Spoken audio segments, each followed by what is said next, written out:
નમસ્કાર દર્શક મિત્રો, ચંચળ ન્યૂઝના વિશેષ કાર્યક્રમ સમય ચક્રમાં આપનું સ્વાગત છે. સમય ચક્ર વર્ષો વીતતા જાય છે, દિવસો પસાર થતા જાય છે, ક્ષણો ગુજરતી જાય છે. ત્યારે આ વીતેલા દિવસોમાં આપણે દાયકાઓ જૂની સંઘર્ષ કરીને આગળ આવેલા કેટલીક હસ્તીઓની મુલાકાત સમય ચક્રમાં લઈએ છીએ. તેમના અનુભવો જાણીએ છીએ. કઈ રીતે સંઘર્ષ કરીને તેઓ આજે એક ઉચ્ચ મુકામે સમાજમાં પહોંચ્યા છે તે અંગે માહિતી મેળવીએ છીએ. અને આજે આ જ સમય ચક્રની એક કડીના ભાગરૂપે આપણા સ્ટુડિયોમાં ઉપસ્થિત છે લોહાણા સમાજના અગ્રણી, માઇનિંગ ક્ષેત્રે જેમણે ખૂબ જ મોટું કાઠું કાઢ્યું છે તેવા શિવમ માઇન્સ એન્ડ મિનરલ્સના ચેરમેન શ્રી મણિભાઈ ઠક્કર. મણિભાઈ, આપનું સ્વાગત છે ચંચળ ન્યૂઝમાં. મણિભાઈ, અત્યારે તમને જે લોકો બી મળે છે તમારા સમાજમાં આજુબાજુ એક સક્સેસફુલ બિઝનેસમેન તરીકે મળે છે, પણ આજે સમયચક્રમાં આપણે ચર્ચા કરશું કે આટલું મોટું એમ્પાયર ઊભું થયું એની પાછળના સંઘર્ષના દિવસો કેવા હતા. અને એમાં શરૂઆત કરીશું તમારા બાળપણથી. તમારું મૂળ વતન કયા, ગામ કયું અને નાનપણના દિવસો કેવા હતા આપના? મારો જન્મ ઘરાણા ભચાઉ તાલુકાનો આધોઈની બાજુના એક નાના ગામડામાં થયેલો 1947માં.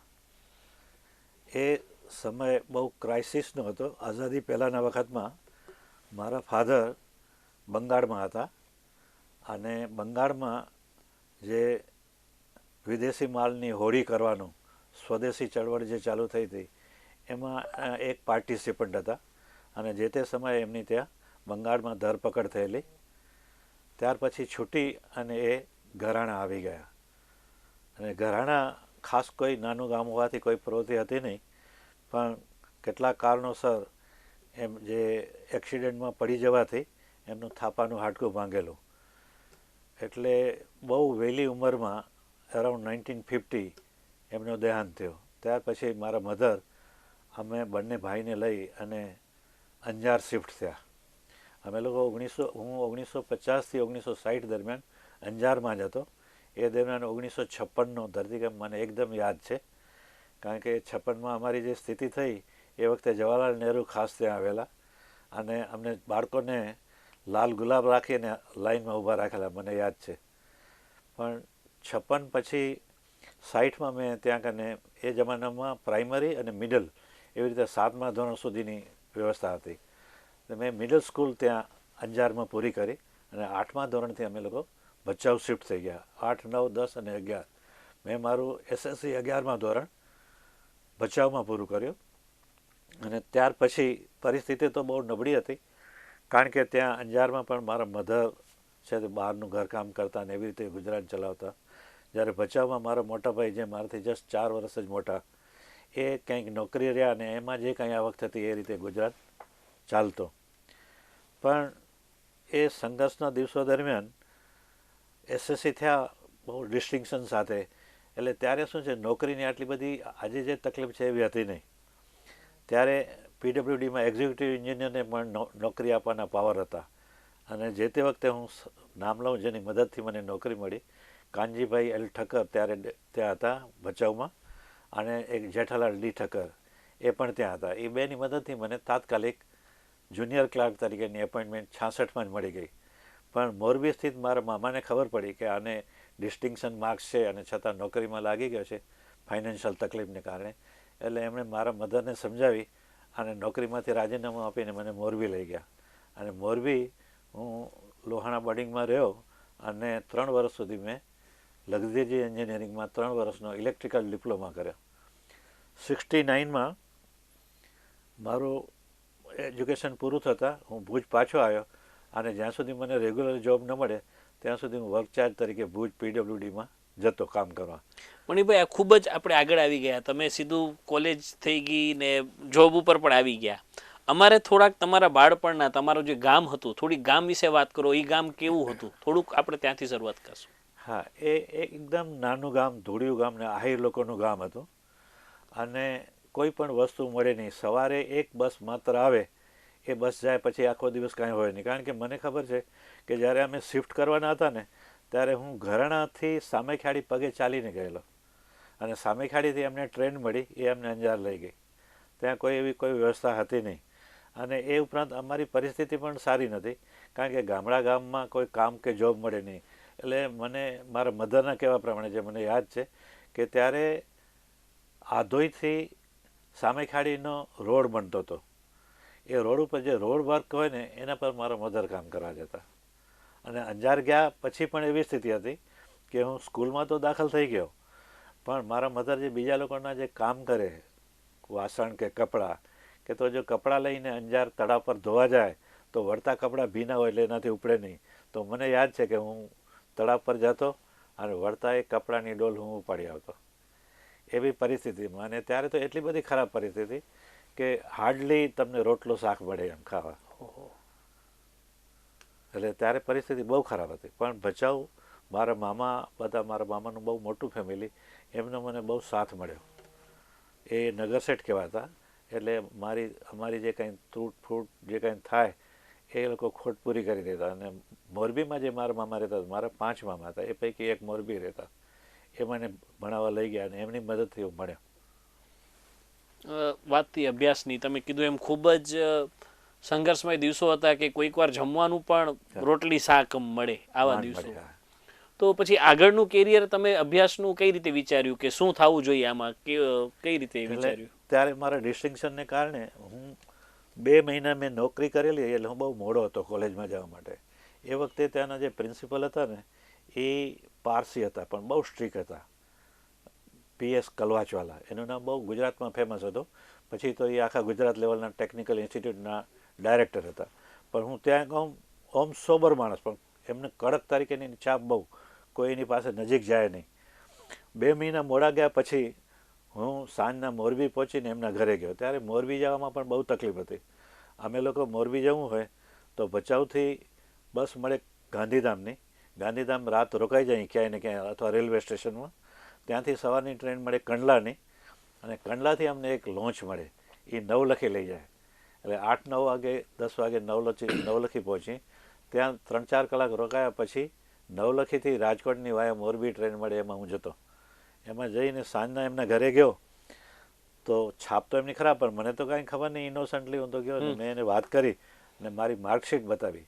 એટલે મારી માર્કશીટ જઈને એમનો બધો ગુસ્સો ઓગળી ગયો. આમ તો એના ચેમ્બરમાં કોઈ ફરકે નહીં, એમ એના કોઈ ઘરે જાય તો એને કેમ ગમે, પણ મેં એને વાત કરી કે આવી પરિસ્થિતિમાં હું આવ્યો છું ને મારી માર્કશીટ છે. એટલે હી વોઝ વેરી હેપી અને મને કે સારું, કાલે આવજો, તમને એડમિશન આપી દેશો. બીજે દિવસે મને એડમિશન પણ મળી ગયું, અને જે મેરિટ લિસ્ટ ડિક્લેર થયું તો એમાં મારું નામ ટોપ પર આવી ગયો. એટલે મોરબીની લગધીર એન્જિનિયરિંગ કોલેજ, એમાં 2 હતા, ડિગ્રી ને ડિપ્લોમા. પણ ડિગ્રીનો કોર્સ લાંબો હતો, અને એમાં ઓછામાં ઓછું એ વખતના જમાનામાં ઇન્ટર સાયન્સ જો કરેલું હોય, 2 વર્ષ કોલેજના કરેલા હોય તો જ એન્જિનિયરિંગમાં મળે. જ્યારે આમાં 11મું ધોરણ પાસ કરેલા ને 3 વર્ષનું ડિપ્લોમા મળતો. એટલે એમાં મારું મેરિટમાં ટોપ લિસ્ટ આવ્યું, એટલે મને સીધી ગવર્મેન્ટ ઓફ ઇન્ડિયાની સ્કોલરશીપ મળી. અને પછી એ મારી 3 વર્ષ સુધી ચાલુ જ રહી. એટલે મને એ રીતે કોલેજમાં કોઈ ખર્ચ આવ્યો નહીં. અને મને મારા મામાએ લોહાણા બોર્ડિંગમાં એડમિટ કરી દીધો. એટલે ત્યાં કને માત્ર રહેવા કરવાનું હતું, જમવાનું કોઈ હતું નહીં.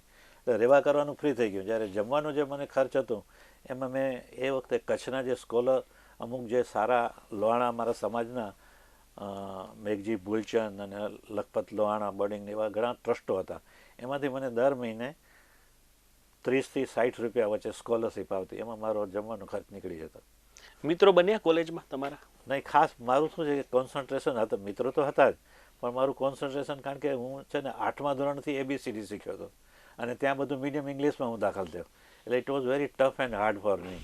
એટલે મારું વધારે પડતું ધ્યાન ભણવામાં હતું. જે મારી સાથે રહેતા મારા જેવા બીજા છોકરાઓ બોર્ડિંગમાં, એ લોકો સાથે મારે ફ્રેન્ડશીપ સારી થઈ, પણ બાકી કોલેજમાં બહુ ઓછા મારા મિત્રો હતા. પણ એ મહારાવનો પેલેસ હતો, સ્વિમિંગ પુલ ને ઓન, ક્યારેક અમે રવિવારે એનો આનંદ લેતા. એમ સંઘર્ષમય દિવસો હતા. કોલેજ વખતે નક્કી જ હતું કે હવે તો ભણીને કંઈક કરવું જ છે તો જ આગળ વધી શકાશે ફેમિલીમાં? એટલે જે પરિસ્થિતિ મેં અનુભવી હતી ને એને કારણે મારો એક જ ગોલ હતો કે કેમ હું જલ્દી આમાંથી બહાર આવું ભણવામાંથી, ને કઈ સારી જગ્યાએ પ્લેસમેન્ટ થાય. એટલે 69માં હું આવ્યો, અને આ લોકોએ મને વર્ક ચાર્જ રાખ્યો, પણ એ દરમિયાન મેં સતત એપ્લિકેશન ચાલુ રાખી. એટલે પહેલવેલી મારો ઇન્ટરવ્યૂ સેન્ટ્રલ રેલવેમાં આવ્યો. એમાં મને પોસ્ટની ઓફર થઈ, ઓલા રેલવે ટ્રેક પર રેલવે ટ્રેક ચેકિંગ કરવામાં બાબુ જાય ને ઓલી ટ્રોલી પર બેસીને, એમાં મારી એપોઇન્ટમેન્ટ થઈ ને પૂર્ણા મારું પ્લેસમેન્ટ થયું, પણ ત્યાં મને જવું નતું પસંદ નહોતું. એટલે બીજી પછી પ્લેસમેન્ટ મેં પછી ભચાઉમાં જે છેલ્લે તો મારા સસરા હતા એ વખતે લોહાણા સમાજમાં આગળ ભચાઉમાં એમને વાત કરી એટલે એમણે મને પ્રેમજી ભવાનજી પાસે મોકલ્યા કે આ ભાઈ લોહાણાનો છોકરો છે, ભણેલો છે ને વ્યવસ્થિત છે, એને તમે કંઈક નોકરીમાં ગોઠવો. એટલે હું પ્રેમજી ભવાનજીને ઘેર અમદાવાદ ગયો. એમણે મને રાત્રે ને રાત્રે એ વખતે રાજા કરીને ચેરમેન હતા જીબીના, એ પણ હી વોઝ ઓલ્સો ઠક્કર લોહાણા, એના પર ચિઠ્ઠી લખી દીધી. એ રાજાને ત્યાં ગયો વડોદરા હેડ ઓફિસે, તો એણે તાત્કાલિક મને એપોઇન્ટમેન્ટ આપી દીધી, ભચાઉમાં જ પોસ્ટિંગ આપી દીધું ટેકનિકલ આસિસ્ટન્ટ તરીકે.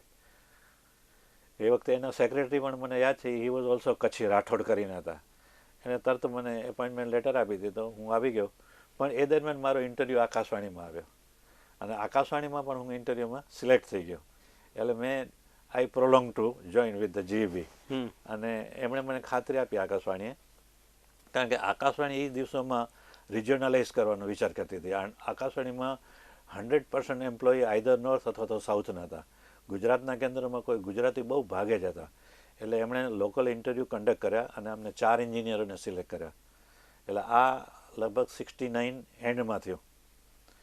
69 એન્ડમાં થયું. અને એ દરમિયાન હું પીડબ્લ્યુડીમાં ત્યારે આ પુલ બનતો હતો ભુજથી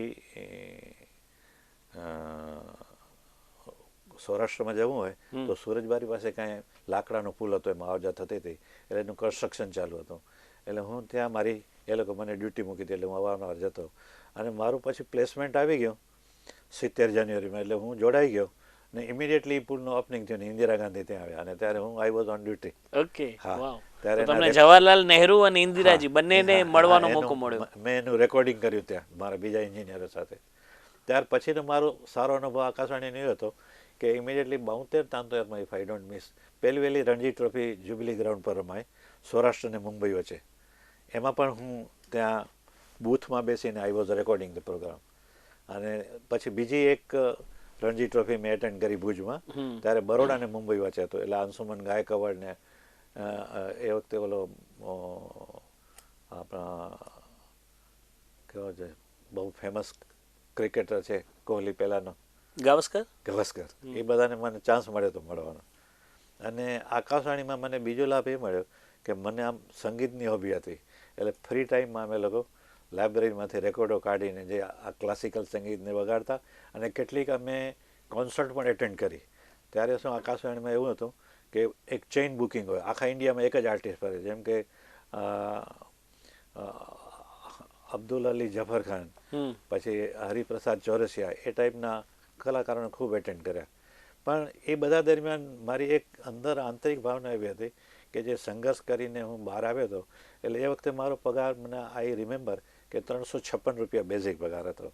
એટલે મને એમ થતું કે હું જો કમાઉં તો હું કાંઈક મારું કરી શકું, કુટુંબનું કરી શકું અને બીજાનું પણ કરી શકું. એટલે સતત હું મારા જોબને સાથે સાથે મારું નામ ઇન્વોલ્વ કર્યા વગર હું સાઈડમાં મારા મહેનત કર્યા કરતો. એમાં મેં માઇનિંગ સોર્સ પસંદ કર્યો અને માઇનિંગમાં 75માં મારા પાસે પેલવેલી ખાણ બીજા મારા સગા સંબંધીના નામની ને એમની મદદથી હતી, હું ખાલી ચલાવતો. એ મેં ખાણ 75માં વાંઢમાં લીધેલી બેન્ટોનાઇટની. ત્યારથી મારું કેરિયર ચાલુ થયું. માઇનિંગમાં ઓચિંતા જ આવી ગયા જોબ કરતા હતા ને, કેમ કે જોબ ઘણું બધું મળે ને, માઇનિંગ થોડું છે, દુકાન બી ખોલી શકે, બીજું બી થઈ શકે. સારું યાદ કર્યું. એ વખતે મારા નેક્સ્ટ ડોર નેબર છે ને એક જીઓલોજીના ઓફિસર હતા. ઓકે. અને he was also by caste Lohana. એટલે એ હું જ્યારે ડ્યુટીમાંથી ફ્રી આવું ને તો એ મને ઇન્વાઇટ કરે કે હાલો મારી સાથે. એટલે હું એમની સાથે ખૂબ જીપમાં ફરતો. મોંડાણી, હા, I think I 100% he was મોંડાણી. એટલે હું એની સાથે ખૂબ ફરતો. એટલે એ રીતે મને જુદી જુદી વગડાઓમાં ને એરિયાઓમાં ફરીને જુદા જુદા મિનરલ્સને જોવાનો ખૂબ મોકો મળ્યો. અને હી યુઝ ટુ ટેલ મી કે આ છે તે છે. એટલે મારો એક જાતનો માઇનિંગમાં હોબી ડેવલપ થઈ ગયો હતો. અને જ્યારે 75માં જ્યારે આવી વાત આવી એ ભાઈની, ત્યારે મેં એને પ્રપોઝ કર્યું કે મને બેન્ટોનાઇટનો સારો અનુભવ છે અને હું આવી રીતે ફર્યો, કારણ કે એની સરકારી ઓફિસર હતા જીઓલોજીસ્ટ, એટલે એની જીપ હતી, એટલે હું એની સાથે જ ફરતો એની જીપમાં. ફ્રેન્ડશીપમાં. એટલે મને સારો અનુભવ હતો. એટલે મારો રિલેટિવ્સે એ જમાનામાં 5,000 રૂપિયા રોક્યા અને અમે 5,000માં પ્રાઇવેટ માલિકીની પણ ખાણ એપ્રુવ થયેલી રામપર વેકરાના એક પટેલ પાસેથી લીધી અને I use to run that mines. પણ એ બહુ હાર્ડ દિવસ હતા કારણ કે મારે આકાશવાણી તો એટેન્ડ કરવું જ પડે. એટલે હું નાઇટ શિફ્ટ આકાશવાણીમાં લઉં અને દિવસમાં હું એ વાણમાં પહોંચ્યું અને આ ખાણ ચલાવતો. બપોર પછી કોઈ બી હિસાબે જે મળે, ટ્રક મળે, બીજું સાધન મળે, એમ હું કરીને 4 વાગે અહીંયા પહોંચ્યા હું આ જ્યુબિલી ગ્રાઉન્ડ અને આકાશવાણીમાં જોઈન થઈ જાઉં. તો જમવાનું નહીં કેવી રીતે ગોઠવો? એટલે એ બપોરે ત્યાં પહોંચું ત્યારે નાના ગામડામાં ક્યારેક ટમાટા મળે, ક્યારેક સિંગદાણા મળે, જે મળે એ લઈને ખાઈ લેતો. અને હું સવારના 5 વાગે નીકળી અને આસંબિયા જતો. 6 વાગે આસંબિયા પહોંચી જાઉં બાય બસ અને ત્યાંથી પગે ચાલીને હું વાંઢ જતો. 9 કિલોમીટર રોજ ચાલતો. 9 વાગે હું પહોંચી જતો. 75 3 કલાક લેતા. 75 3 કલાક મને લેતા. હું 9 વાગે પહોંચી જાઉં ત્યારે મારા માણસો આવી જાય. એ જમાનામાં કાંઈ સાધનો હતા નહીં. કોવાડા, પાવડા, તગારા, ત્રિકમ એ બધા પાવડાથી લોકો મજૂરો ખોદે અને એને ગધેડા આવે એ એના પીઠ ઉપર ઉપાડીને બારે મૂકી આવે. એવી રીતે અમે માઇનિંગ કરીએ. એટલે બહુ ઓછું માઇનિંગ થતું પણ જે કાંઈ થતું એમાંથી હું બપોરના એક ટ્રક ભરતો. ગાંધીધામ સાથે મેં વેપાર નક્કી કર્યો હતો. એ જમાનામાં ફોર્ડના ખેખડા ટ્રકો આવે 7-8 ટનના. એ આવે જે માંડ તો ચાડી ચડે એવા જૂની ટ્રકો આવે. એમાં બેસીને હું પહોંચતો અને પછી જોડાઈ જાઉં આકાશવાણીમાં. આકાશવાણીમાં 11 વાગ્યા સુધી ડ્યુટી કરી અને ટેકનિકલ ઓફિસર તરીકે we were the last person to sign and seal the building. એ કરીને હું પછી આવું ઘરે આવીને પછી જમું અને પાછો 5 વાગે નીકળી જાઉં. એવું મેં 2-3 વર્ષ ચલાવ્યું. 3 વર્ષ સુધી સંઘર્ષ કર્યો. હા. મેરેજ તમારા કયા વર્ષમાં થયા? 1972માં. Okay. That was my turning point. 1970માં જાન્યુઆરીમાં જોબમાં લાગ્યો. 1972 જાન્યુઆરીમાં મેરેજ થયા. પછી ઇમિડિયેટલી મને દિલ્હી પોસ્ટિંગ આપ્યું 6 મહિના માટે ટ્રેનિંગમાં, જેથી બ્રોડકાસ્ટિંગમાં હું એકચ્યુઅલ કરી શકું. એટલે હું 72માં ગયો ત્યારે મારો મિસિસને પણ લઈ ગયો. મેં 6 મહિના દિલ્હી રહ્યા અને બ્રોડકાસ્ટિંગ હાઉસ દિલ્હી અને આજુબાજુના માલ રોડ ઉપરના ટ્રાન્સમીટર અને બીજા બધાનો અનુભવ લીધો. અને પછી 72થી મને રેગ્યુલર પાછો આવ્યા પછી મને જવાબદારી મળી આકાશવાણીમાં. એ દરમિયાન બી આ સંઘર્ષ કે સવારે 5 વાગે ઉઠીને જાવ એટલે ફેમિલી લાઈફ તો જે અત્યારે બધા એક કહે છે કે ફેમિલી લાઈફ નથી, સ્ક્વીઝ થઈ ગઈ હતી. ત્યાર પછી જ્યારે મેં 80માં એ બેન્ટોનાઇટનું મારે પછી ડ્રોપ કરવું પડ્યું કારણ કે મારા જે રિલેટિવ હતા એને પૈસા પાછા જોઈતા હતા. એટલે I sold out that mines to the other અને એના પૈસા આવ્યા એ મેં એમને આપી દીધા. ત્યાર પછી જે મેં હાર્ડવર્ક કરી ને એક બીજા મારા રિલેટિવને ધ્યાનમાં આવ્યો અને એણે મને કહ્યું કે હું તમને બધી રીતે મદદ કરું, પૈસાની મદદ ન કરું, તમને નો હાવ આપું, તમે મારે ત્યાં આવો. વાપીમાં મારી ગોરગમની ફેક્ટરી છે, યુ ટેક ધી ટ્રેનિંગ. એનો પણ હું ગુણ ભૂલી ન શકું. રતિલાલ ઠક્કર કરીને હતા, રતિલાલ ચુનીલાલ ઠક્કર. એમણે મને એમની ફેક્ટરીમાં ઇન્વાઇટ કર્યા. હું 4-6 મહિના મેં ટ્રેનિંગ લીધી અને પછી મેં ગોરગમનો પ્લાન્ટ ભુજમાં બનાવવાનું નક્કી કર્યું. ને સ્ટેટ બેંક ઓફ સૌરાષ્ટ્રમાં એ વખતે શું છે, એના જે મેનેજર હતા ને, he was from Morbi. Actually he was belonging to Morbi. હું મોરબીમાં ભણેલો. એટલે અમે પરિચયમાં આવ્યા અને એને મજા આવી કે આ શું આકાશવાણીમાં નોકરી કર્યો છે, હું તમને લોન આપીશ, ચાલો તમે તમારો ધંધો ચાલુ કરો. એટલે પછી મેં ટ્રેનિંગ પૂરી કરીને એની મદદથી હું અમદાવાદ ગયો અને એસબીએસની મારી લોન મંજૂર થઈ. હું તો લઈ ન શકું એટલે મારા મિસેસને 9.5 નામે લોન લઈ અને અમે અમર કોલોનીના નામે 80માં ફેક્ટરી ચાલુ કરી ગોરગમની. એ ગોરગમની ફેક્ટરી હતી.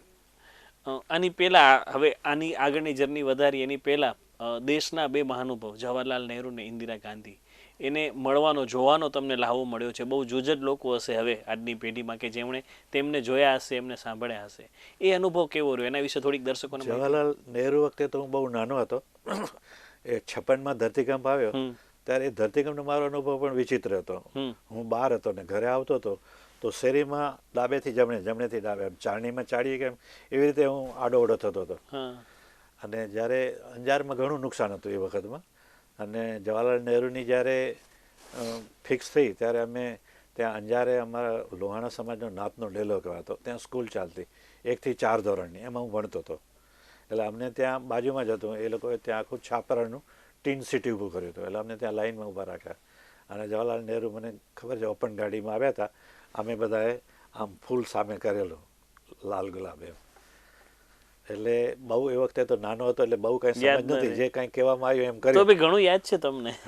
પણ જ્યારે 71માં જ્યારે આનું ઓપનિંગ થયું બ્રિજનું. બ્રિજનો, સુરેશબારીનો. ત્યારે હું સ્ટાફ તરફથી હતો અને એ વખતનો એક પ્રસંગ યાદ છે કે પીડબ્લ્યુડીએ ત્યારે ત્યાં સ્પેશિયલ હેલિપેડ બનાવ્યું. હેલિપેડ બની ગયું અને ઇન્દિરાજી આવવાના હતા. એના આગલા દિવસે અમે પણ ત્યાં કને ટ્રાયલ લેવલ માટે ગયા હતા અને પીડબ્લ્યુડીનો સ્ટાફ હતો ત્યારે પોલીસના ડીજી આવેલા ઉપરથી જાય. એ આવીને એણે હેલિપેડ ફેલ કર્યું. એ કે અહીંયાથી ઇલેક્ટ્રિકની ટ્રાન્સમિશન લાઇન પસાર થાય છે, અહીંયા હેલિપેડ ન હોવું જોઈએ. એટલે એ આખી રાત પીડબ્લ્યુડીના લોકોએ મહેનત કરીને બીજું હેલિપેડ તૈયાર કર્યું. અને મને યાદ છે બીજે દિવસે સવારે ઇન્દિરાજી આવ્યા, એ ત્યાં બ્રિજ ઉપર આવ્યા હતા અને રીતસર એમણે ઓપનિંગ કર્યું અને એમણે જે સ્પીચ આપી કે હવે આ પૂર્વનું દ્વાર કચ્છ માટે ખુલ્લું થાય છે. ઈસ્ટ, હા, એ મેં રેકોર્ડિંગ કર્યું હતું, મને યાદ છે. બીજું બહુ તો ખાસ યાદ નથી, પણ મને એ લાવો મળ્યો એમ.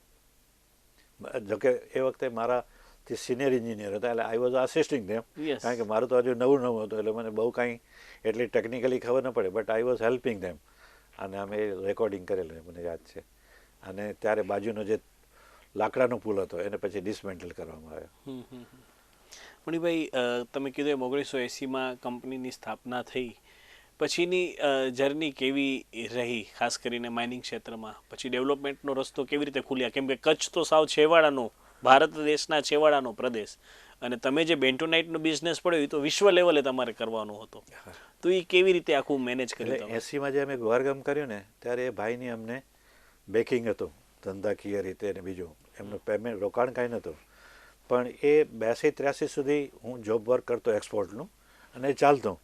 પછી મેં સ્વતંત્ર હવાલો લઈ લીધો 83થી. અનફોર્ચ્યુનેટલી એ વખતે યુરોપમાં ક્રાઇસિસ આવી. ઇન્ડિયામાં કોઈ બહુ ગોરગામ ફૂડ ગ્રેડ વિશે કોઈ જાણતો નહીં. એ આઈસ્ક્રીમ, બ્રેડ, બેવરેજીસ, જેલી એમાં જાય. યુરોપિયન લોકો લેતા, પણ એ લોકોએ લેવાનું બંધ કર્યું. એ વખતે શું છે, અમારા ગ્રાહક અને કચ્છમાં ભુજમાં જે એક મિર્જાપર પાસે એગ્રો ઓર્ડર પ્રાઇવેટ લિમિટેડ હતો, એ લોકો ડિહાઇડ્રેટેડ ઓનિયન ગાર્લિક બનાવતા. એ બેના ફૂડ ગ્રેડના ગ્રાહક કોમન હતા. એટલે એ લોકો જ્યારે ત્યાં આવે ત્યારે અમારું પણ માલ લેતા. એ રીતે મારું એક્સપોર્ટ તો ચાલુ થઈ ગયું, પણ જે યુરોપમાં ક્રાઇસિસ આવીને એમાં મારું બધું થપ થઈ ગયું અને બેંકની લિમિટ હતી. મારા પાસે કાચો માલ ગોડાઉનમાં ખૂબ રહી ગયો અને I started facing hard crisis. Okay. એટલે એવી ક્રાઇસિસ કે સગા સંબંધી કે ફ્રેન્ડ જોઈએ કે મણિભાઈ આવે છે તો રસ્તો બદલાવી નાખે. That I had face. ને એક સમય તો એવો આવ્યો હતો, રિયલી ધીસ ઇઝ ફેક્ટ, હા, કે મને ક્યાંયથી પૈસા નહોતો મળ્યો ને તો મેં વિચાર કર્યો કે મારા પાસે 2 કિડની છે, I must cell out one of kidney અને એનાથી પૈસા ભરપાઈ કરી દઈ. પણ એ દરમિયાન મને પૂજ્ય ધ્યાની સ્વામીનો આશરો મળી ગયો. એમણે અમારી ફેક્ટરીનું ઓપનિંગ કર્યું હતું. એમણે મને એક વખત પૂછ્યું કે કેમ ચાલે છે, એટલે મેં કહ્યું કે ખરેખર મારી પરિસ્થિતિ ખરાબ હતી. એટલે વર્ચ્યુઅલી હું એમની પાસે રડી પડ્યો કે સ્વામી આપની પાસે હું તો રોજ ખોટું બોલતો હતો પણ મારી પરિસ્થિતિ તો ખરાબ છે. એટલે પછી એમના આશીર્વાદથી એમણે કહ્યું કે ક્યાંકથી ઉદ્ધિરાવશી ના લાવો અને તમે ચાલુ કરો, ભગવાન સારું કરશે. એ વખતે મને આ કોઈ પૈસા, હું તો આકાશવાણીને કારણે ઓળખે નહીં, પણ આ સમાચાર મળ્યા અને મને નારાયણજી કલુભાઈએ મને લોન આપી અને એનાથી મારો ચીચોડો ચાલતો રહ્યો. એ દરમિયાન અમને આ એગ્રો ઓર્ડર સંભાળવાનો મોકો મળી ગયો. ઈસુ માસ્તર તરીકે જે ફેમસ હતા ઈસુલાલ લવાલજી, એ ચેમ્બરમાં પ્રમુખ હતા કચ્છ ચેમ્બર અને હું સેક્રેટરી હતો. એના અમે બંને એ યુનિટ ટેક ઓવર કર્યું, બેંકની લાયબિલિટીઝ ઉપર જ માત્ર, અને એમાં મારો ચાલતું થઈ ગયું. ભગવાન સૌનું સારું કરશે. ધ્યાની સ્વામીના આશીર્વાદ મણિભાઈને ખૂબ જ પડ્યા અને હું પર્સનલી મણિભાઈને ઓળખું છું. ધ્યાની સ્વામી સાથેના એમના ખૂબ જ યાદગાર પ્રસંગો છે કે જે કદાચ આખો ઇન્ટરવ્યૂ પૂરો થઈ જાય પણ પ્રસંગો ન ખૂટે. સ્વામીજી અવારનવાર તમારી કાળજી રાખી છે? પછી ઘણી ખૂબ જ કાળજી લીધી છે દરેક તબક્કે. એટલે માત્ર ધંધામાં તો વિશેષ કાળજી રાખીને સેટ કર્યા જ, પણ સોશિયલી, કુટુંબની રીતે, બીજી રીતે ખૂબ. ધ્યાની સ્વામીનો ખૂબ પ્રભાવ લાઈફ ઉપર એટલો બધો કે મને ઘણી વખત હું કહું બીજાને કે ભાઈ અમે તો for the Swami, of the Swami, by the Swami. મળવાનું કેવી રીતે થયું સ્વામીજીને? એમાં પહેલા 1980માં જ્યારે અમારે ગોરગામની ફેક્ટરી કરવી હતી ત્યારે હું મૂળજીભાઈના પરિચયમાં આવ્યો, ઈશ્વરભાઈ ઠક્કર તરીકે સાથે. એ એમના શાળા થાય તો એમણે કહ્યું કે એમની તમને એ જગ્યા આપશે ભાડે. એમણે જે જગ્યા ભાડે આપીને એમાં જે ઓબ્લિગેશન થયું ને એમાં એમણે આગ્રહ કર્યો કે તમે ધ્યાની સ્વામી છે અહીંયા બહુ સારા છે અને તમે એને મળો ને એનું ઓપનિંગ કરાવો એમના હાથે. એટલે એના હાથે એમને ઓપનિંગ કરાવ્યું ત્યારે 80માં પરિચયમાં આવ્યો. એના પહેલાં હું હંમેશા આશાપુરા જતો, પણ રસ્તામાં સ્વામિનારાયણ મંદિર આવે તો જતો નહીં, પણ પછી ત્યાર પછી રેગ્યુલર થઈ ગયો. અને એમના સતત પછી ટચ વધતો જ ગયો. એમાં જે મને તકલીફ થઈ એમાં એના આશીર્વાદથી મારું પાછું કામ ચાલુ થયું. પણ એમણે કીધું કે તમે હવે એક કામ કરો, માટીનું કરો, માટીનું. સ્વામીજીએ કીધું? હા, પણ એક બે વાર કહ્યું તો હું સમજો નહીં. તોય હું મારા છોકરાનો મિતેશ હતો એટલે મિતેશ એજન્સી મેં ઊભી કરી. આખા કચ્છની સિમેન્સ ઇન્ડિયા લિમિટેડની મને એજન્સી મળી, મોટર, સ્ટાર્ટર, સ્વિચ. ને હું રાજી થતો સ્વામી પાસે કે સ્વામી આપણે તો આ કચ્છ, એ કે ભલે મળી.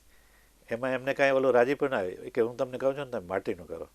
પછી મને ક્લિક થયું કે સ્વામી આટલો આગળ કરે છે એટલે આપણે માટી એટલે બેન્ટોનાઇટ જે આપણી મૂળ લાઈન હતી 75માં એ ચાલુ કરી દેવી જોઈએ. એટલે મેં 84માં 84માં મેં છે તે ગવર્મેન્ટ સાથે જીઆઈડીસી સાથે કોરસ્પોન્ડન્સ કરી અને ભુજમાં જીઆઈડીસી પ્રમોટ કરાવ્યું. મારા જેવા 4-5ને ઊભા કર્યા અને અમે પોતે જુદા જુદા નામે 3-4 શેડનું લખાયું. એમનું એવું હતું કે 8-10 શેડ થાય તો અમે અહીંયા પ્રમોટ કરી, એટલે જીઆઈડીસી પ્રમોટ થઈ.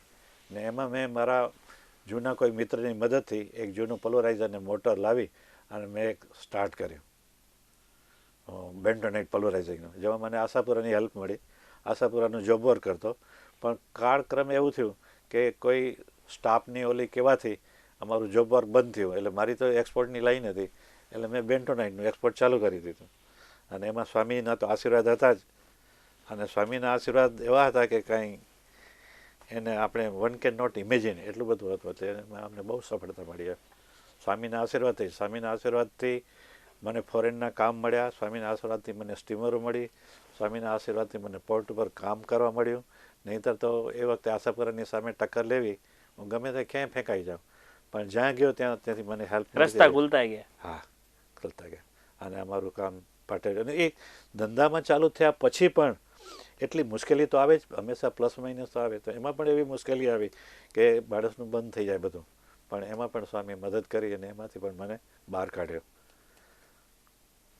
ધાર્મિક આસ્થા હંમેશા કંઈક ને કંઈક રસ્તો બતાવે, અને એટલા માટે જ આપણા સમાજમાં, આપણા ધર્મમાં ગુરુનું સ્થાન હંમેશા અનોખું કહેવાનું છે કે ગુરુ રસ્તો હંમેશા તમે મુશ્કેલીમાં હો ત્યારે બતાવે જ છે. અને તમને પણ એ સાક્ષાત થયો છે, એ ખૂબ જ સારી વાત છે. મણિભાઈ, તમે કીધું એમ એક વખત ક્રાઇસિસનો સમય આવી ગયો 82-83માં, તમે કીધું એના પછી ક્યારે એવો સમય ફેસ કરવો પડ્યો છે? આ હું પ્રશ્ન એટલા માટે પૂછું છું કે આજે લોકો બિઝનેસ શરૂ કરે છે, ઉદ્યોગપતિઓ, પછી જે ભેગું નુકસાન જાય કે આ જાય ને એટલે હિંમત હારી જાય ને ખોટા પગલાં ભરે છે. ત્યારે તો એવું ચલણ નહીં હોય, પણ આજે આવી ઘટનાઓ બહુ સામે આવે છે. તમારા માધ્યમથી આપણે એ લોકોને સંદેશો દેવો જોઈએ કે હિંમત ના હારો. આ એક સફળ વ્યક્તિ તમારી સામે બેઠું છે કે જેને આટલી વખત ક્રાઇસિસ આવ્યા પણ શ્રદ્ધા અને મહેનતથી કેવી રીતે આખું સામ્રાજ્ય ઊભું કર્યું. એટલે તમે જે બિઝનેસ કરે છે નાનો મોટો, જેમને લાઈફમાં થોડી ઘણી તમે જે ભોગવી એવી તકલીફો આવે છે અત્યારે, એને શું મેસેજ આપશે? એ વખતે પૂરું કરવા માટે નક્કી કર્યું કે સખત મહેનત સિવાય, દિનદયાળજીએ એક સૂત્ર આપ્યું હતું ને કે સખત મહેનતનો કોઈ વિકલ્પ નથી, એવું કાંઈક આપ્યું હતું ને, hard work has no substitute, એવું કાંઈક આપ્યું હતું. એ મેં મહેનત ચાલુ કરી, દરેક સોર્સમાંથી કેમ કામ કરું. I use to work four at least 18 hours per day. તો એમાં હું શું કરતો કે એક બાજુ મેં એગ્રો ઓર્ડર સંભાળ્યું, એ ચાલતું. પછી અમર કોલોઇડ આમના પૈસા આવવાથી થોડું ઘણું ચાલુ રહ્યું. પણ એ વખતે મને યાદ છે કે એક ગવર્મેન્ટનું ટેન્ડર આવ્યું હતું કેટલ ફીડનું. અહીંયા કને દરેક જગ્યાએ એ લોકોના પશુ સંવર્ધન કેન્દ્ર હોય ને, એ મેં ટેન્ડર ભર્યું. અને એ અમે પૂના અને એ બાજુથી કડવી કુટ્ટી લાવી અને ગુવારગમની ફેક્ટરીમાં સ્ટોર કરીને અમે વેચતા.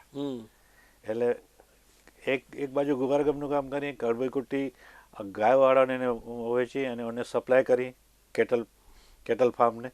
અને એ ઉપરાંત પણ મેં આ મારું ચાલુ કર્યું બેન્ટોનાઇટ. એટલે એ પણ ચાલુ કે કોઈ બી સોર્સમાંથી જે કાંઈ થાય એમ કરીને હું ડેફિસિટ પૂરી કરું. પણ જે મેં આગળ વાત કરી કે ક્યાંય ઓલો બેંકરપ્ટ થવાની કોઈ વાત નહીં. બેંકે મને સલાહ કરી કે તમારી જે સીસી છે જે તમે પૂરી નથી કરી શકતા અને ડિફોલ્ટ થાય છે, તો તમે જિલ્લા ઉદ્યોગ કેન્દ્રમાંથી સર્ટિફિકેટ લઈ આવો સિક યુનિટનું, તો અમે એને સોફ્ટ ટર્મ લોનમાં કન્વર્ટ કરી દઈશું. એ પણ કરાવી અને એને હપ્તા કરાવ્યા. પણ ફોર્ચ્યુનેટલી જે સ્વામીએ આશીર્વાદ આપ્યા હતા, તો 90થી અમારું મોટું કામ ચાલુ થયું.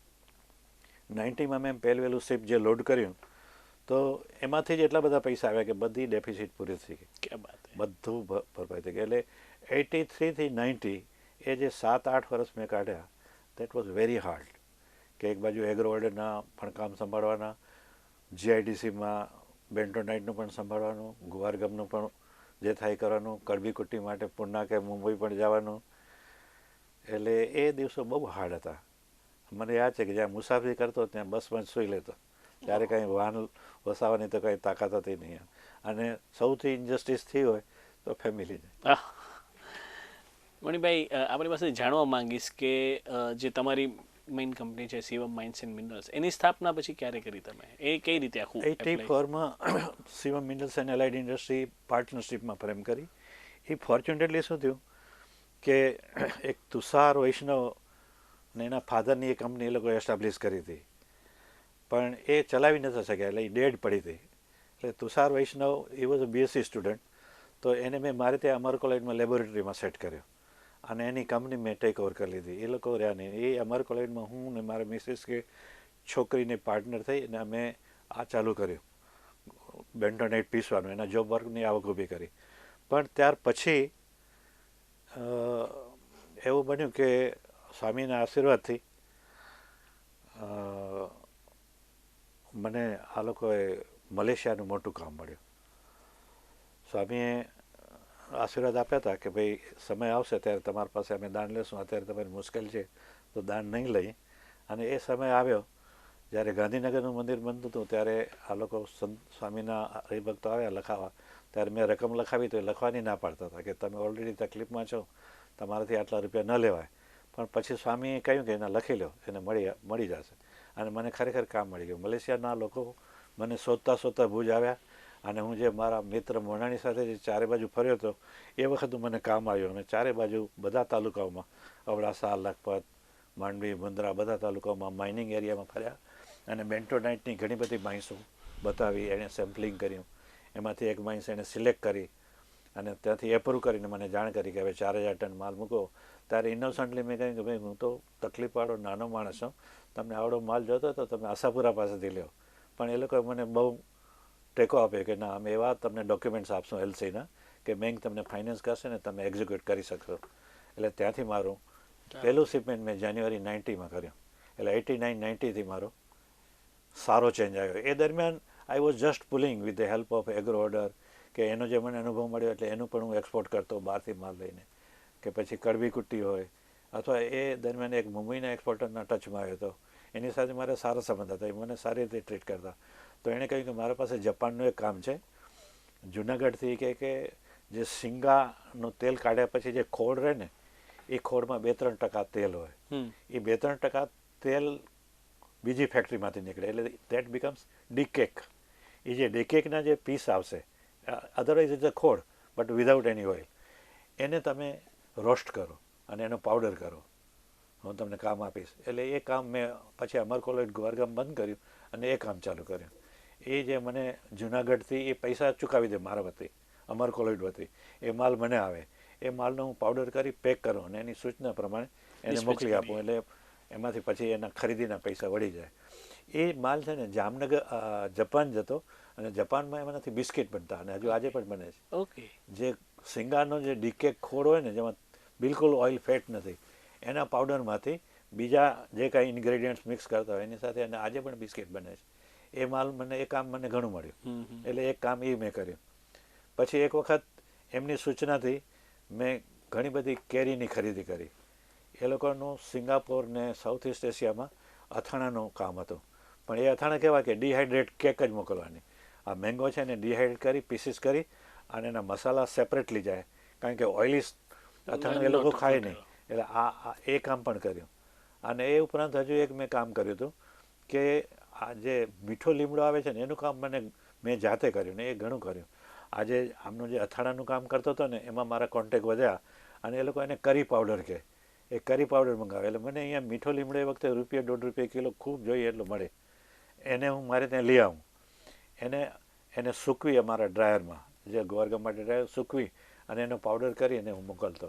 એમાં અમને સારું માર્જિન મળ્યું, એમાં અમે સર્વાઈવ થઈ ગયા. મણિભાઈ, વાત કરી કયા કયા તમે બિઝનેસ કર્યા અને કઈ રીતે આખી કંપની એસ્ટાબ્લિશ કરી.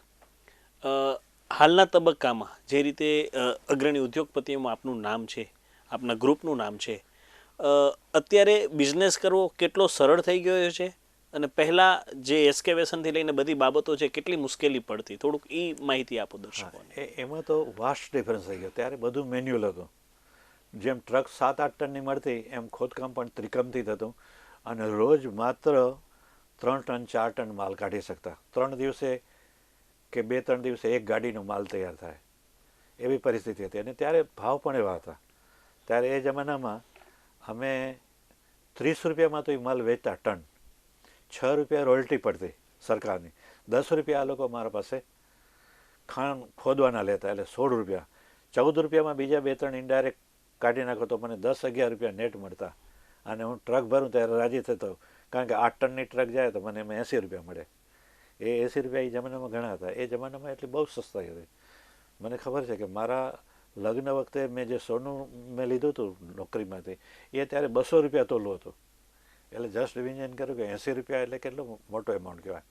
અને હું નોકરીમાં જોડાયો તો એટલી સસ્તાઈ હતી કે અમે નવયુગ લોજ હતી એ વખતે, હા, બહુ ફેમસ. એમાં અમે જમતા હતું માત્ર 60 રૂપિયા પડતા 2 ટાઈમ આખો મહિનો. એટલે એ 356નો પગાર આવે એમાં તો મારા પાસે 200 રૂપિયા વધે મહિને. એટલે એ વખતે હાર્ડશીપ હતી તેમ સામે સસ્તાઈ બહુ હતી.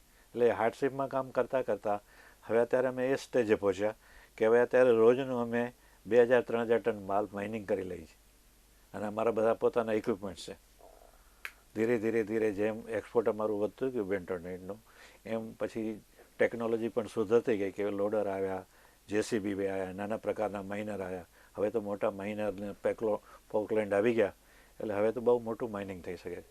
અને અમે પછી જોયું કે હવે આમાં સ્થિર થતા જાય છે. 89-90માં એવું થયું. એટલે પછી અમે એને પાર્ટનરશિપને અમે પ્રાઇવેટ લિમિટેડમાં ફેરવી લીધી કે જેથી એને થોડુંક બારે ફોરેનમાં વેટેજ મળે કે આ કોઈ કંપની છે. એમ ધીરે ધીરે સ્વામીના આશીર્વાદથી અમારું કામ વધતું ગયું. પછી અમે એમાં એડિટિવ્સમાં ગયા કે બેન્ટોનાઇટમાંથી આપણે શું બીજી પ્રોડક્ટ બનાવી શકીએ, જેમ બીજી વેલ્યુ એડેડ પ્રોડક્ટ બનાવતા થયા. પછી ડાયવર્સિફિકેશનમાં આ બોક્સાઇટનું અને લેટરાઇટનું ઘણું કામ કર્યું. હવે તો બોક્સાઇટ છૂટ થઈ ગયો એટલે ફરીથી હવે આવતા વર્ષથી બોક્સાઇટનું કામ ચાલુ થશે. એ દરમિયાન અમે માઇનોર મિનરલ્સમાં લેટરાઇટ આવે એ લેટરાઇટ ચાલુ કર્યું, બોલ ક્લે અને વ્હાઇટ ક્લે ચાલુ કર્યું. એમ ધીરે ધીરે વધતું ગયું. મણિભાઈ, અત્યારે વાત કરીએ કચ્છનું ફ્યુચર, એક ઉદ્યોગપતિ તરીકે તમે કેવું જોઈ રહ્યા છો એઝ અ બિઝનેસ? ઓહો, ફેન્ટાસ્ટિક. અત્યારે જે છે એના કરતાં કદાચ આવતા 10 વર્ષમાં આખો સિનિયરો બદલી જશે. હમણાં છેલ્લે મેં 2 મહિના પહેલાં ખાવડાની વિઝિટ કરી. ત્યાં જે 30 ગીગાવોટ એટલે કે 30,000 મેગાવોટનો પાવર પ્લાન્ટ આવે છે, ગ્રીન એનર્જી. એમાં માત્ર સોલાર અને વિન્ડમિલ.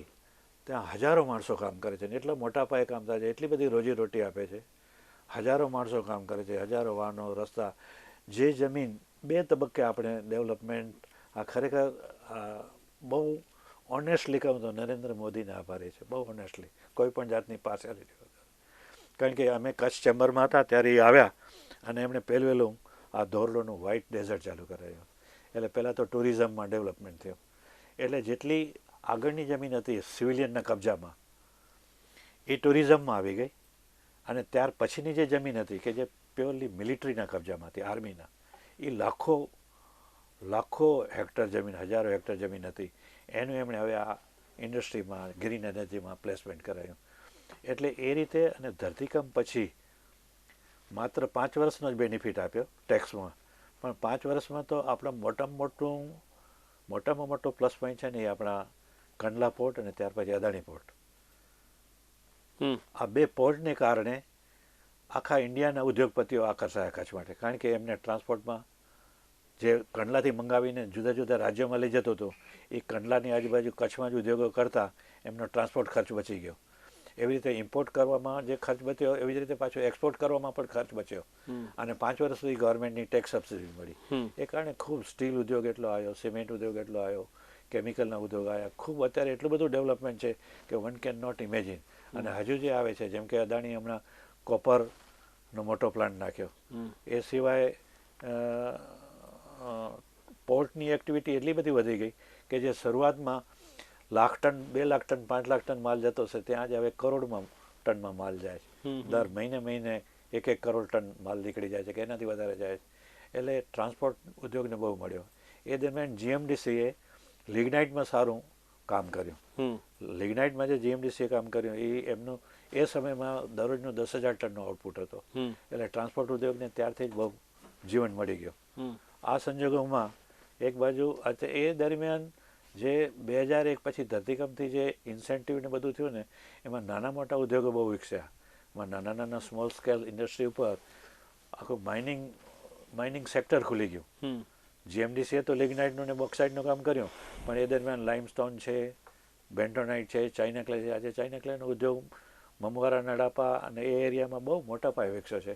આજે કદાચ ત્યાં મારા ખ્યાલથી ઓછામાં ઓછા 400 યુનિટ કામ કરતા હશે અને માઇનિંગ પણ બહુ મોટા પાયે થાય છે. બેન્ટોનાઇટનું પણ આજે ઘણી બધી જ્યારે હમણાં આજે આવે છે અને પ્રોબ્લેમ એન્વાયરમેન્ટ ક્લિયરન્સને કારણે અટક્યું છે, તો એના ફિગર આવ્યા હતા કે લગભગ 1,200 ખાણો કચ્છમાં વર્કિંગ છે અને કરોડો રૂપિયાની સરકારને રોયલ્ટી મળે છે. કદાચ કચ્છમાં ગુજરાતમાં સૌથી વધારે રોયલ્ટી કચ્છમાંથી જ જતી હશે. એટલું બધું ગવર્મેન્ટને પણ આવક છે રોયલ્ટીની. એટલે ઉદ્યોગો તો બહુ વિકસી ગયા પાઇપ્સને કારણે શું થયું કે પુષ્કળ આયર્ન વેસ્ટ સ્ક્રેપ ખૂબ આવે છે અને એનું અહીંયા કરીને સ્ટીલ જે આપણે બધું બહારથી મંગાવતા સળિયા પણ બાંધકામના એ આજે આપણે બહાર મોકલીએ દરેક આખા ઇન્ડિયામાં. પાઇપ્સ જે આપણે ઇમ્પોર્ટ કરતા હતા તો ઇન્ડિયાથી મંગાવતા એ આજે ગેસના ને ઓઇલના અને પાણીના પાઇપો આજે આપણે ત્યાંથી બહાર જાય છે. મેં આપની જાણ માટે કહું, મેં એના માટે એક પ્રોજેક્ટ મૂક્યો હતો. એ પેપરમાં પણ હાઇલાઇટ થયો, પણ હજુ એના પર કોઈ એક્શન લેવાયું નથી. જે પોર્ટની એક્ટિવિટીથી હું છેલ્લા 30-35 વર્ષથી કનેક્ટેડ છું, 40 વર્ષથી. એટલે એને મારા ધ્યાનમાં આવ્યું કે આજે આ બહુ ઇમ્પોર્ટન્ટ પોઈન્ટ છે. આજે ઇન્ડિયાના નોર્થના 7 રાજ્યો એવા છે કે જે કંડલા અને મુંદ્રા પર ડિપેન્ડ છે, જેમાં હિમાચલ, હરિયાણા, ઉત્તર પ્રદેશ, દિલ્હી, જમ્મુ કાશ્મીર, રાજસ્થાન. એ બધા પોતાનો તમામ માલ કંડલા અથવા મુંદ્રા લઈને એક્સપોર્ટ કરે. જે રાજ્યો જેટલું પ્રોડ્યુસ કરતા હોય, રાજસ્થાન તો ઘણું પ્રોડ્યુસ કરે છે મિનરલ્સને કારણે, અને બધું જે ઇમ્પોર્ટ કરે છે એ પાછું ત્યાં લઈ જાય છે, ત્યારે એમના ધંધાને ચાલે. તો એ હજારો નહીં પણ લાખો કિલોમીટરનું ખોટું આવન જાવન થાય છે. એને કારણે કરોડો લીટર ડીઝલ કન્ઝ્યુમ થાય છે. અબજો રૂપિયાની આપણે ડેફિશિયન્સી ભોગવીએ છીએ. કારણ કે આજે આપણે ઇન્ડિયા ઇન્ટરનેશનલ લેવલમાં ડેફિસિટમાં ચાલે છે ટ્રેડમાં, અને એનું કારણ માત્ર 2, સોનું અને પેટ્રોલિયમ. જો આમાં ક્યાંય પણ કાપ મૂકવામાં આવે તો આપણી ટ્રેડ ડેફિશિયન્સી પ્લસમાં આવી જાય. એ મોટો ફાયદો છે. હવે એ ક્યારે થાય કે જો આપણું ડીઝલ કન્ઝમ્પશન ઇન્ડિયાનું ઘટે તો, અને એના માટે આ બહુ મોટું સેક્ટર છે કે જો હજારો ટ્રક જે રોજ આવે ને જાય છે એ જો આવતી બંધ થાય. એટલે માટે મેં એક પ્રોજેક્ટ તૈયાર કર્યો. પ્રોજેક્ટ તૈયાર કરી અને એનું સર્ચ સર્વે કરી, સેટેલાઇટની મદદ લઈ અને એક ડિઝાઇન કરી કે જો લખપતની ક્રીક, જે લખપતમાં જ્યાં અરેબિયન સી મળે છે, ત્યાંના પોર્ટને રિલાઇવ કરી અને બારમેડ જો રાજસ્થાન લઈ જવામાં આવે, જે સુએઝની કેનાલ છે, જે બીજી કેનાલો છે, જેમ કે આપણે ત્યાં અત્યારે નર્મદા કેનાલ થઈ એગ્રીકલ્ચરમાં, ઇન્દિરા કેનાલ રાજસ્થાનમાં છે, એવી ઇન્ડસ્ટ્રીયલ શિપિંગની કેનાલો છે. ચાઇનામાં ખૂબ કેનાલો છે. સુએઝ કેનાલ યુરોપ અને આફ્રિકાને જોડે છે. જો એવી સી કેનાલ આપણે ત્યાં કરવામાં આવે જો બારમેડમાં, તો જે નોર્થના જે રાજ્યો છે એ લોકો બારમેડ અટકી જાય, ત્યાંથી જ એનું શિપમેન્ટ થઈ જાય. રાજસ્થાનથી કચ્છ સુધીનો જે ટ્રાવેલિંગ છે એ બચી જાય બાય રોડ. By road. એને કારણે લાખો મેન આવર્સ બચે, લાખો લીટર પેટ્રોલિયમ બચે, રોડના ઘસારા અને નવા રોડનું ડેવલપમેન્ટ ને બ્રિજનું ડેવલપમેન્ટ બચે, એન્વાયરમેન્ટ પ્રોટેક્શન મળે અને નવી રોજીરોટી ઊભી થાય, અને આપણું જે ગવર્મેન્ટને છે ને એની આવક વધી જાય. કારણ કે કંડલા અને મુંદ્રા તો એવા એસ્ટાબ્લિશ થયા છે કે અહીંયા એટલી બધી ઇન્ડસ્ટ્રી છે કે એનો ધંધો ભાંગવાનો નથી. પણ ત્યાંના રાજ્યનો જે છે એ બધું જો, અને બીજો એનો મોટો ફાયદો શું છે કે અમે એવી રીતે ડિઝાઇન કર્યું મેં કે થ્રુ આઉટ રણ આવે, લખપતથી ધોળાવીરા અને ધોળાવીરાથી બારમેડ, પાકિસ્તાનની બોર્ડરની નજીકથી. એટલે ક્યાંય લેન્ડ એક્વાયરિંગનો પ્રશ્ન જ ના આવે, પ્રાઇવેટ લેન્ડ. પછી વેજીટેશનનો પ્રશ્ન ના આવે કારણ કે રણ છે, એટલે એન્વાયરમેન્ટનો પ્રોબ્લેમ ના આવે, પ્રાઇવેટ લેન્ડ એક્વાયરનો પ્રોબ્લેમ ના આવે. અને પછી રણ હોવાથી almost it is mean sea level. Mean sea level you understand? No. Mean sea level એટલે દરિયાનું જે લેવલ છે એની સપાટી, એટલે ખાડા ટેકરા ને ઊંચા ડુંગર ના ખોદવું પડે. એટલે જે માઇનિંગ થાય એ મેં એને ડિઝાઇન કરીને મૂકી કે એ છે ને સુએઝ કેનાલના પેરેલલ 200 મીટર પહોળી હોય, 25 મીટર ઊંડી હોય, 25 મીટર ઊંડી હોય એટલે એને લાખ ઉપરના વેસલ આરામથી જઈ આરામથી થઈ જાય. અને 200 મીટર પહોળી એટલા માટે કે 2 વેસલ સામસામા નીકળી જાય. અને એની લંબાઈથી 225 કિલોમીટર 12 મીટર સુધી.